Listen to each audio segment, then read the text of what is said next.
sure that you've seen a bit of my posts or places where I keep saying, I wish I had known this when I was a kid. So I love doing those things. Today's post is kind of very similar.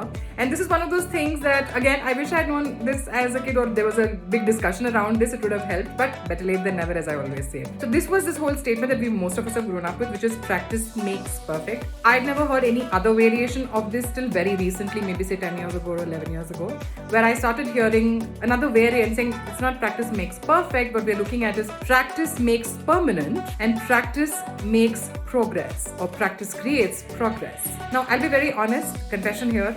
I was one of those cocky kids when I was much younger, where I would always keep wondering, why is the guru or mentor asking me to repeat this thing when I've already got it in the very first time I was able to repeat it, or the second time I was able to repeat it back. So my idea was essentially, if I can repeat it back, let's move on. I don't have to do this again and again. There were several lessons that had to be learned about creating muscle memory, creating confidence by repetition, so that it sort of becomes part of your DNA, that even if they wake you up in the middle of the night and make you sing that, you will be able to. So now a lot of those instructions in terms of sing the same thing 50 times or sing the same thing 100 times, and what a big difference it makes. My understanding of practice has dramatically improved over the last 10-11 years for sure. Still struggle with consistency oftentimes, but I see it very differently now than I did as a kid. So do let me know if you have heard of practice makes permanent and practice makes progress.